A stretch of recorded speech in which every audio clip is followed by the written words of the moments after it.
So you're dropping a chicken, huh? Hey, guys. Yeah? What do you know? Chicken's turning out to be a rooster all of a sudden.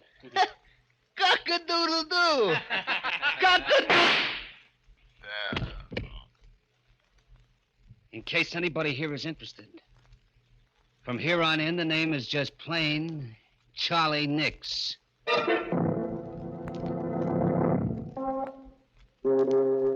Midnight, the witching hour when the night is darkest, our fears the strongest, and our strength at its lowest ebb. Midnight, when the graves gape open and death strikes. How? You'll learn the answer in just a minute in Trigger Man.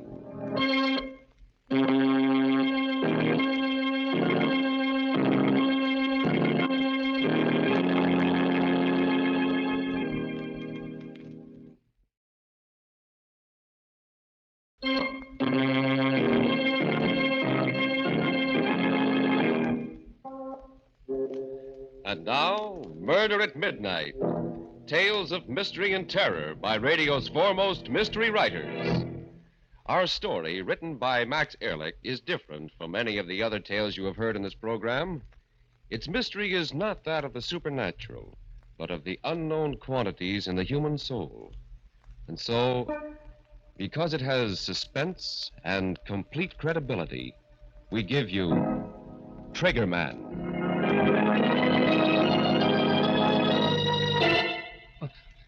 Was that the door? No. No, not yet. Not that it matters. You can't get very far with a slug in your guts. But I can sit here. And when I come through that door, I'll show him what Chicken Charlie Nix can do with a gun. Sure. Maybe it'll be for the last time. But what can I lose now?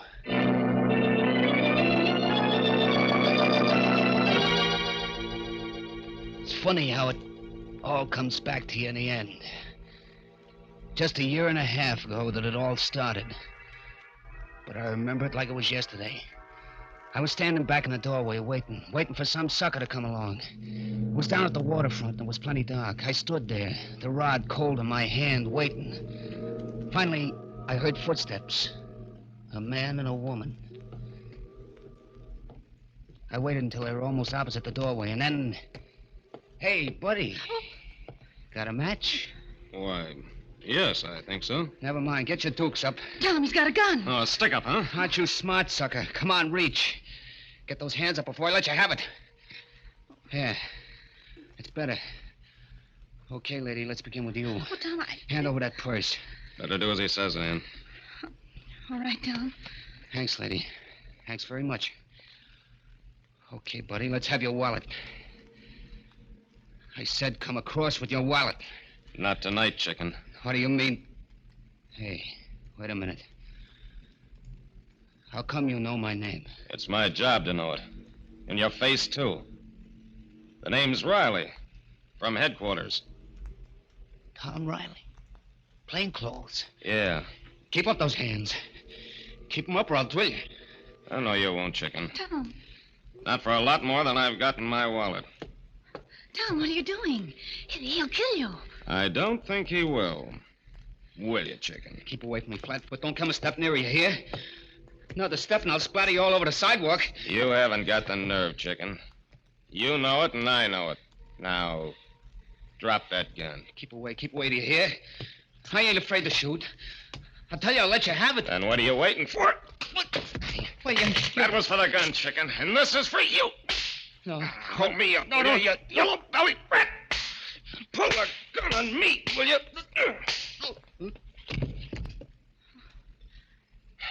Oh, Tom. It's okay, Ann. It's all over. You could have been killed. Walking straight into a hold-up man and knocking the gun out of his hand. Well, I knew he wouldn't shoot, Ann. You knew? But how? His name is Charlie Nix. Chicken Charlie. Well, He carries a gun, yeah, but he's not a gunman. Because he's never used it and he never will. Just plain chicken-hearted. Yellow. That's why they call him Chicken. Still, Still, you took an awful chance, Tom. There's always the first time. Not for Chicken Charlie. Now, then, you see if you can find a phone, honey, and call headquarters Okay. while I keep an eye on this yellow skunk here.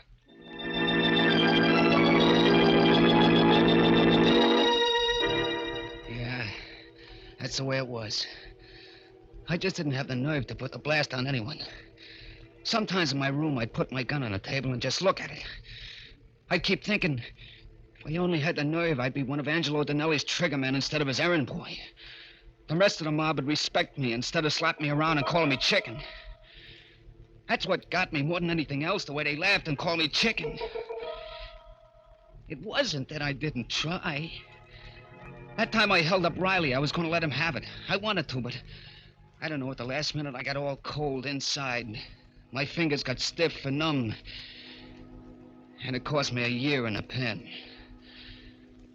The day after I got out, I was sitting in the Boulevard Cafe having myself a beer when in walked the boss, Angie Donnelly. It's great having you back, Chicken. Thanks, Angie. Thanks. By the way, I saw an old pal of yours the other day. Yeah? Who? Tom Riley. Riley, huh? Yeah, it's too bad you didn't knock him off that night, Chicken. Yeah. But one of these days, Angie, I'm gonna meet him, and then Sure, kid, I know how you feel. After all, when a guy takes your gun away and makes you look like a chum. Yeah, he made me look like a chump, all right. But I'm different now, Angie. That year in a clink, well, I got a different kind of nerve now. Wait and see. Sure, I'm gonna... sure, but take it easy, kid. There's plenty of time, plenty. You just got out of stir and you got yourself to worry about. What do you mean, Angie? I did my time, didn't I? I'm in the clear? Sure, Chicken, sure. But if you ask me, the pen didn't do you any good. You look kind of all in. You don't feel so good, do you? What makes you say that, Angie? Oh, I don't know. Your face ain't got any color and you're breathing hard all the time. Well, I feel okay. Sure. I ain't saying anything's wrong with you, Chicken. But you never can tell until a good doc checks you over, huh? Yeah, maybe you're right, Angie. Maybe I ought to see a doctor, huh? Now you're talking sense, kid. Tell you what I'll do. I'll take you to my own doctor, Dr. Leonard. He's a big specialist, and he'll give you the once-over right. Yeah, but he probably comes high, and Forget it, Chicken, forget it. I'll take care of it. Won't cost you a dime. Hey, that's pretty white of me, Angie. Think nothing of it, kid. After all, you're one of my boys, ain't you? Yeah. Yeah, I am. Well, if there's one thing Angie Donnelly does, it's to take care of his boys.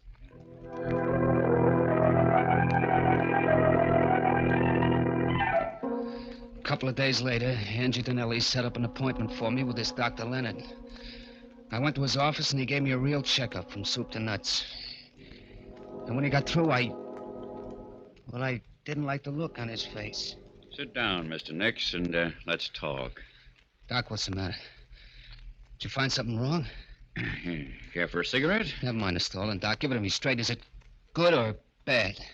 I'm sorry, but it's bad. You mean my chest? It isn't your chest. It's your heart. My heart? What about it? Now, you've got a severe aneurysm there. A what? What's that mean? It means that you've got a serious weakness of the heart muscle wall. Yeah, but how serious? I'm sorry, Mr. Nix, but you haven't got more than 6 months to live. 6 months. Yeah, that's what he said. 6 months to live. For a while, I didn't get it. You don't get things like that right away. And then 6 months, and he gave me 6 months to live. Someday I'll be just walking along and maybe sleeping, and then it'll come. It's tough, Chicken. Plenty tough. Yeah. Know how you feel. Nobody knows how I feel. Except maybe a guy in a death house. Yeah, that's what it's like. Like knowing when you're going to burn, waiting for it. Take it easy, Chicken. Here. Have another drink, huh? Yeah, thanks. Thanks, Andy. You're okay. Maybe the doc was wrong. There's always a chance. No, Angie. Check me twice just to make sure. There ain't a thing I can do, not a thing, except wait for it. Just sit around and wait. to croak. Listen, kid. You've got 6 months to live. Okay. You know what I'd do if I had 6 months to live? What? What would you do? I'd live. Huh? Yeah, I'd spend all my time living. Champagne, dames, I'd have them all. I'd do all the things I ever wanted to do, but didn't have the nerve to do before. You see what I mean, kid? I'd live a lifetime in 6 months. Sure, but that takes dough. You can get the dough? How? From me. Huh? Look, chicken. You always wanted to be a trigger man, didn't you? Yeah. Well, I'm hiring you right here and now. At $500 a week. 500? But, Angie, you know I ain't got the nerve. Sure you have, but it's different now. You don't have to be afraid of a thing. Not a thing. Well, you can go around blasting guys like clay pigeons if you want to. But suppose the cops nail me. What do you care? Suppose they send you to the death house. You got nothing to lose anyway, have you? Your heart's bad, ain't it? You've only got a little while anyway, either way. Yeah. That's right, Angie. That's right. What can I lose? Denelli was right. This was my chance. I packed a new gap and started to look for Riley. Riley, the dick who'd set me up. Yeah, he was gonna be number one. He'll be coming along here any minute, kid. Yeah. This is it, chicken. There's Riley. There he is. No, chicken, not yet. Wait till he comes closer. Look, Angie, It's the first one that comes hardest, kid. The rest are easy. Look at him, pal. He knows from nothing. Take your beat on him. You can't miss. Okay, chicken, go ahead. Let him have it. Go ahead, blast him. You did it.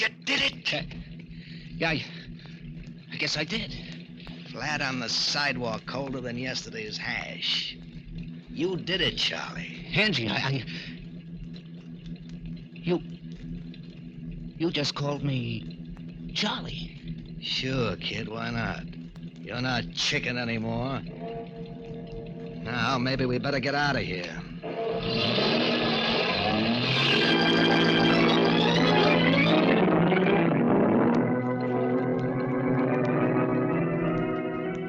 A car roars away up the street, leaving the body lying there in a pool of blood as the clock strikes 12 for murder at midnight.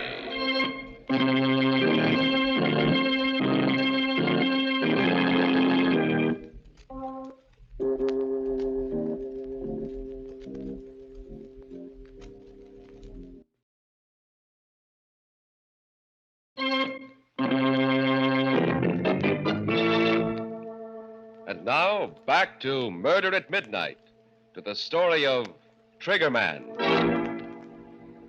Where are they, anyway? Getting kind of anxious to see them. Even with a slug in my gut, I'll be able to give them quite a reception. Funny how a guy can change. How different it's all been since I put the blast on Riley. That was my first and the toughest one. After that, it was easy. There were plenty of guys in Angie Denelli's way, and I aimed to please. Whenever I watched one of them fold up with that funny expression on his face, why, it kind of helped. It helped me to forget how it was with me. It was like a champagne drunk. But then the hangover would come, and I'd remember that I had less than 6 months to live myself. Yeah, I was a different guy, all right. Take what happened a couple of days after I got Riley. We was having a meeting up at the hideaway on a new job when a character named Bummy Devine started shooting his mouth off. Hey, chicken. Still carrying around that pop gun of yours? What did you call me? Chicken. Ain't that your name? The name is Charlie. Charlie Nix. Hey, guys. Yeah. What do you know? Chicken's turning out to be a rooster all of a sudden. Cock-a-doodle-doo. Cock-a-doodle. In case anybody else here is interested, the name from here in is just plain Charlie Nix.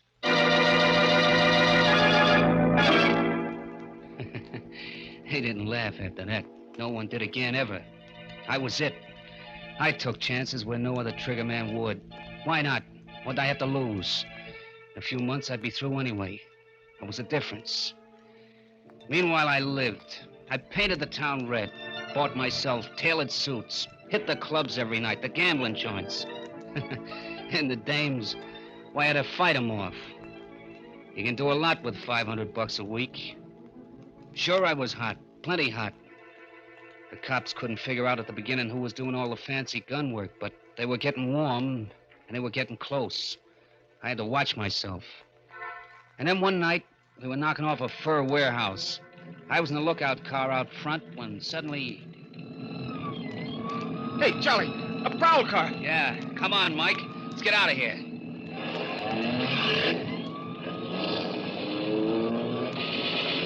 Hey, they're shooting at us. Tommy guns. Hang on, Charlie. Here they come right after us. Hold it steady, Mike. I'm going to try to nail a tire. Oh! Hey, Charlie. Charlie, what's the matter? I'm hit. Keep going, Mike. Gotta ditch him.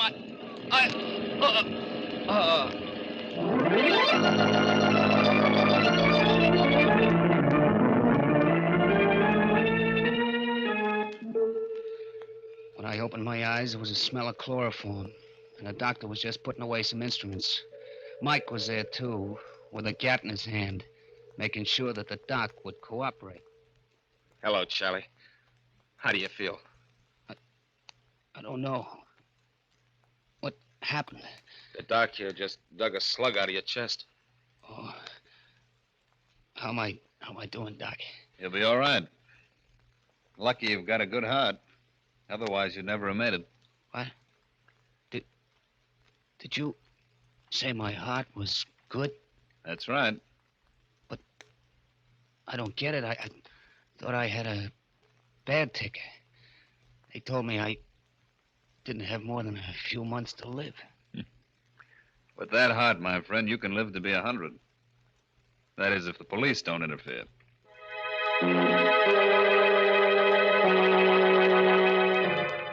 I spent 3 weeks laid up after that, in bed. And every day the boss would send me flowers, comic books, and all kinds of stuff. A real thoughtful guy, Angie. But I was thoughtful, too. There were some things I had to add up for myself. I had to find out whether I was living on borrowed time or not. As soon as I could walk, I made a beeline for Angie Donnelly's specialist, Doc Leonard. But I found out right away that Doc Leonard didn't live there anymore. A dentist was in the office instead. Then I looked up the superintendent. Yes, I'm in charge here. What can I do for you? If it's about It isn't. I'm looking for Dr. Leonard. Dr. Leonard?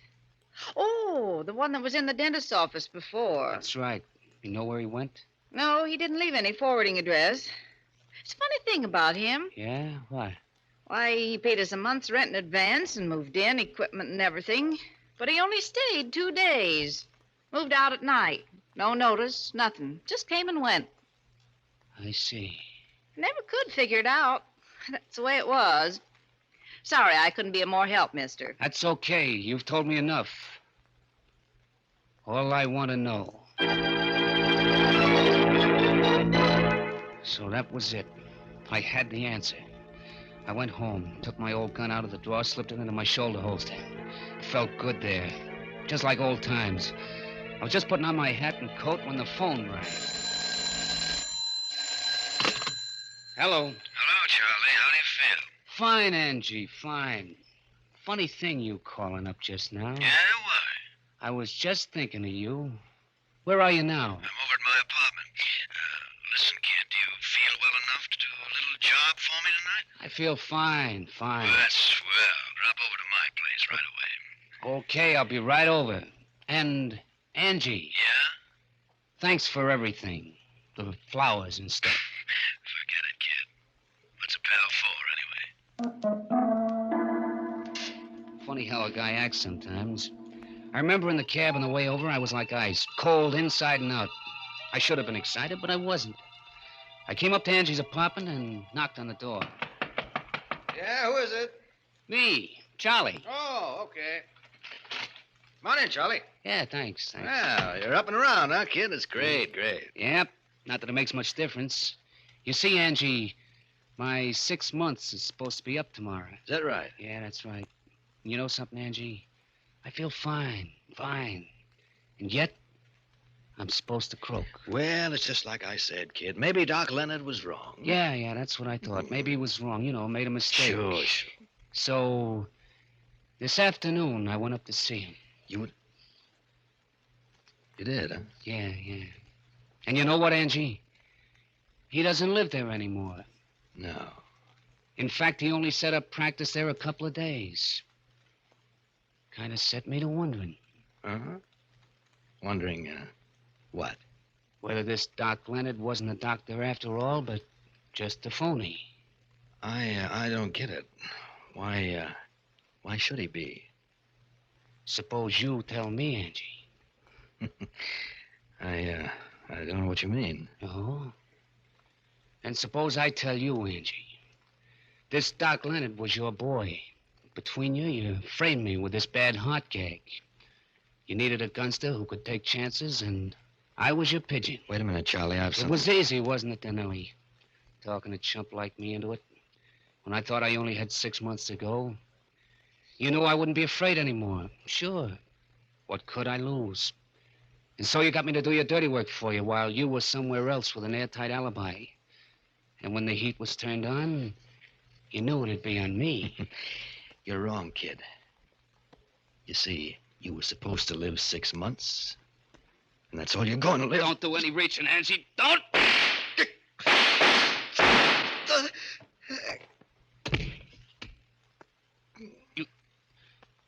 You taught me how to use a gun, Angie. You should have just let me stay Chicken Charlie Nix. Yeah, he got me in the belly with his first one. But I got him before he could repeat. There he is, lying on his own rug, soaking in his blood. And as for me, well, there ain't much I can do but wait. Somebody must have heard the shots, called the cops. Funny how I feel now, how different it is. When you think of it, if I'd stayed Chicken Charlie, I wouldn't be here now with a slug in my guts.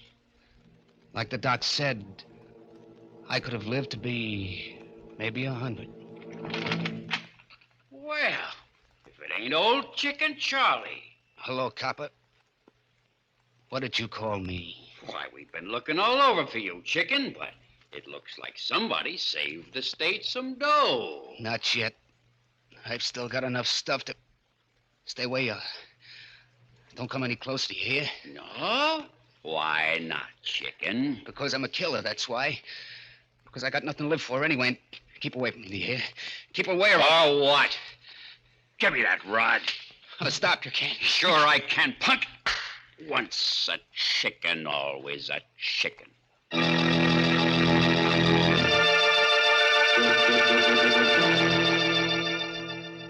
His eyes wide and incredulous, the hunched figure slips from the deep armchair, falls to the floor, next to the body of the man he killed. And somewhere in the distance, a clock in a church steeple starts chiming for Murder at midnight.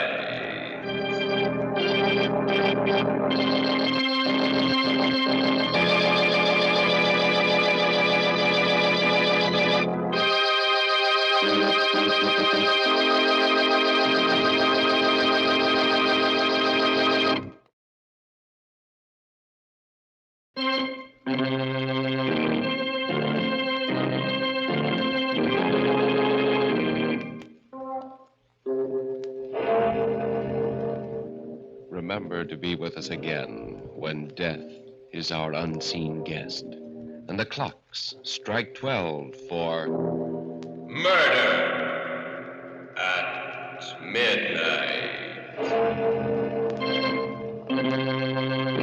part of Chicken Charlie Nix was played by Bill Quinn. With music by Charles Paul, Murder at Midnight is directed by Anton M. Leader.